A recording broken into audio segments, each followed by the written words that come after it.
Let's discuss about the Fajans rules. आज के time में आपको पता होगा मार्केट में कोई भी चीज प्योर नहीं होती, हर चीज में थोड़ी बहुत मिलावट होती ही है। ऐसे ही केमिस्ट्री के केस में हम लोग कह सकते हैं मिलावट, उसी मिलावट से रिलेटेड है हमारे पास फजान रूल। तो जितने भी कोवेलेंट कंपाउंड्स होते हैं वो 100% कोवेलेंट नहीं होते, वहां पर कुछ ना कुछ आयनिक कैरेक्टर होता है। इन द सेम वे अगर हम किसी आयनिक बॉन्ड की बात करते हैं तो even ionic bonds are not 100% ionic, क्योंकि वहां भी होता है थोड़ा बहुत कोवेलेंट कैरेक्टर। तो आयनिक बॉन्ड्स में कितना कोवेलेंट कैरेक्टर है उसी से रिलेटेड हमारे पास है Fajans rules. Ionic bonds are not 100% ionic, क्योंकि थोड़ा या ज्यादा उसमें कोवेलेंट कैरेक्टर होगा ही होगा। अब क्यों होगा इसको समझ लेते हैं। तो एक सिंपल सा एग्जांपल हम लोग लेते हैं NaCl का, सबसे कॉमन ये आयनिक कंपाउंड है। तो NaCl can be written as Na positive and Cl negative. तो आयनिक कंपाउंड में हमेशा एक केटायन होता है, दूसरा एनायन होता है, ये दोनों को हमने शो किया। अब ये दोनों एक दूसरे को अप्रोच कर रहे हैं, एक पॉजिटिव है एक नेगेटिव है, दोनों में अट्रैक्शन हो रहा है, so they come close towards each other. उसके बाद क्या होगा, while they are coming, cation anion काफी दूर थे, मान लो वो पास में आ गए, इतना पास है कि अभी स्टिल बीच में थोड़ा सा गैप है। तो ये केटायन क्या करेगा, इसे बहुत जल्दी है न्यूट्रल मतलब और ज्यादा नेगेटिव चार्ज को लेने की। ऑल्दो ये नेगेटिव इसी की तरफ आ रहा है, बट ये चाहता है और जल्दी स्पीड से नेगेटिव मुझे मिल जाए। तो ऐसा कह सकते हैं कि इधर वाला जो नेगेटिव है ये क्या करेगा, इसको ज्यादा अट्रैक्ट करेगा। जैसे अट्रैक्ट करेगा तो इधर वाला नेगेटिव जब मूव करने की कोशिश करेगा टुवर्ड्स केटायन, तो ये एनायन की शेप डिस्टॉर्ट हो जाएगी, एनायन की शेप खराब हो जाएगी। ठीक है, उसके बाद क्या होगा, ये जैसी शेप डिस्टॉर्ट हुई आगे की तरफ कुछ इलेक्ट्रॉन्स या नेगेटिव चार्ज मूव करके आए, तो we can see some kind of overlapping.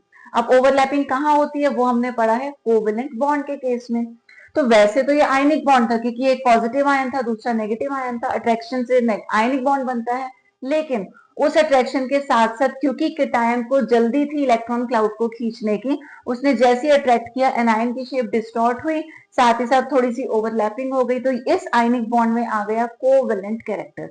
अब इसी फिनोमिना को हम लोग बोलते हैं पोलराइजेशन। जब एक एनायन की शेप डिस्टॉर्ट हो जाती है और उसके साथ ही साथ क्या होता है, आयनिक बॉन्ड में कोवेलेंट कैरेक्टर आ जाता है, तो this process is known as polarisation.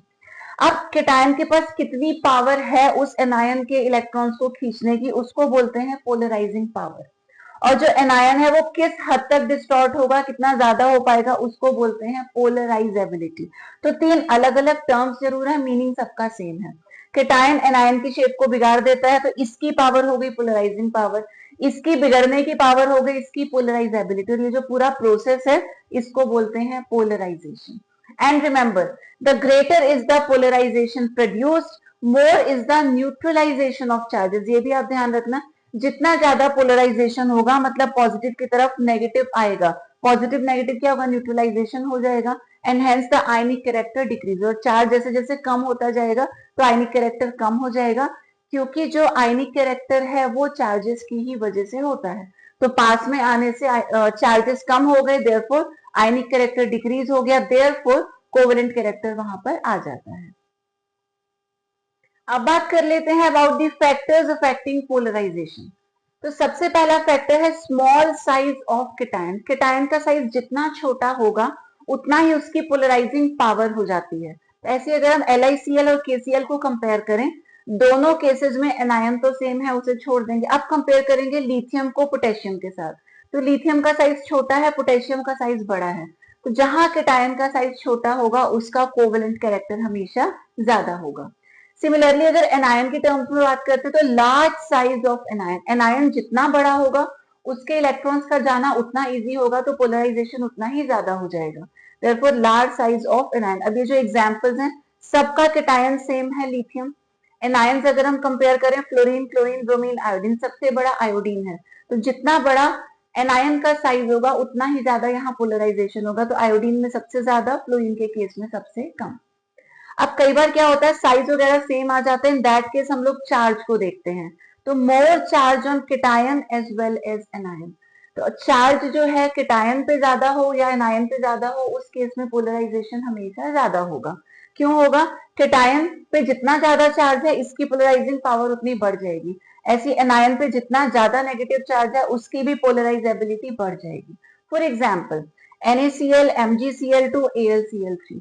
यहाँ पे अगर हम केटायन, यहाँ देखो एनायन तो तीनों केसेस में सेम आ रहे हैं।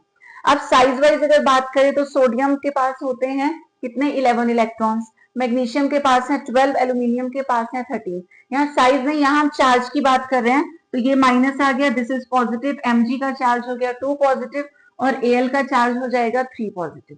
तो एनायन सबका सेम है, हम लोग केटायन के चार्ज की बात कर रहे हैं, तो जैसे जैसे चार्ज बढ़ रहा है वैसे वैसे कोवेलेंट कैरेक्टर भी बढ़ जाएगा। Lastly electronic configuration of cation. Cation कैसे बनता है, कोई भी मेटल लेते हैं, मेटल जब इलेक्ट्रॉन लूज करता है उसके बाद बन जाता है केटायन। तो जिस केटायन के पास स्यूडो नोबल गैस कॉन्फ़िगरेशन है वहां पे कोवेलेंट कैरेक्टर ज्यादा होगा इन कंपैरिजन टू सिंपल वाला नोबल गैस कॉन्फ़िगरेशन। अब डिफरेंस क्या है, तो स्यूडो नोबल गैस कॉन्फ़िगरेशन वो है जहां पे लास्ट वाली शेल में बचेंगे 18 इलेक्ट्रॉन्स, मतलब 18 के बाहर एक शेल थी जहां इलेक्ट्रॉन्स थे, बाहर वालों को हमने रिमूव कर दिया केटायन बनाने के लिए।